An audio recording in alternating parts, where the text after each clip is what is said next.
শ্রমিক দিবসে গার্মেন্টসে জোরপূর্বক কাজ করানোর অভিযোগ উঠেছে। গাজীপুরের কালিয়াকৈর উপজেলার এসএ স্পিনিং মিলস লিমিটেডের বিরুদ্ধে কারখানা খোলা রাখার অভিযোগ পাওয়া যায়। এদিন একই সাথে শুক্রবার ও মে দিবসের ছুটি ছিল।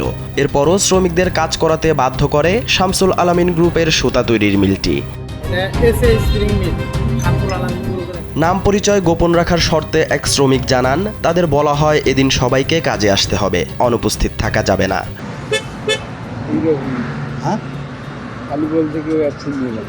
মে দিবসে সরেজমিনে গিয়ে দেখা যায় ফ্যাক্টরির গেটের বাইরে সুনসান নীরবতা, তবে ভিতরে কাজ করানো হচ্ছে শ্রমিকদের। সেখানে দুধের শিশুসহ এক মাকেও কাজে আসতে দেখা যায়। এ বিষয়ে কারখানার মানব সম্পদ কর্মকর্তা জানান, দুনিয়ার অনেক আইনি ভঙ্গ হয়। তারা শ্রমিকদের সঙ্গে কথা বলেই কারখানা খোলা রেখেছেন। কারখানার শ্রমিক সংগঠনের নেতাও একই সুরে কথা বলেন।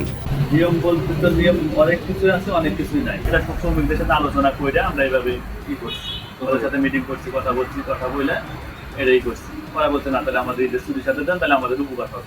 আন্তর্জাতিকভাবে স্বীকৃত শ্রমিক দিবসের ছুটির দিনে কমপক্ষে 350 শ্রমিককে দিয়ে কাজ করিয়েছে এসএ স্পিনিং মিলস। প্রতিদিনের মতো শিফটিং ডিউটি করানো হয় তাদের। ওদের সাথে আমরা পরামর্শ করছি, ওরা বলতে ভাই আমরা আমাদের বাড়ি সবার বাড়িতে থাকলে আমাদের যদি একদিন ছুটি বেশি হয় তাহলে আমরা একটু বাড়িতে যাই, সবার সাথে একটু দেখা সাক্ষাৎ, বাড়িতে একটু কাজ করতে পারবো। এই কারণে আমাদের খোলা রাখেন, আমাদের কোনো আপত্তি। বিষয়টি নিয়ে উপজেলা নির্বাহী কর্মকর্তার সঙ্গে কথা বললেও তিনি সদুত্তর দিতে পারেননি।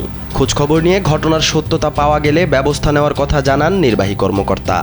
একটু দেখি যে আমি একটু জেনে তারপর তাদের বিরুদ্ধে যদি কোনো ব্যবস্থা নেওয়া যায় বা তাদের বিষয়টা কি, তাদের পক্ষে কি বলে, কি বিষয়, সেটা একটু জেনে তারপর আমি আসলে শ্রমিক কাউন্সিল বা যারা যারা আছে উপরে মন্ত্রণালয় আমরা অবহিত করবো। তারা এরকম শ্রম দিবসে এরকম চালু করছে, যেহেতু এটা আমাদের মোবাইল কোডের অন্তর্ভুক্ত না, তো আমরা মোবাইল কোড করতে পারতেছি না। আমরা অভিযোগটা যদি সত্যতা পাই তাহলে আমাদের উপরে জানাবো আর কি, দেখি বিষয়টা কি, তাদের বিরুদ্ধে কি ব্যবস্থা গ্রহণ করা যায় সুপারিশ করবো আর কি।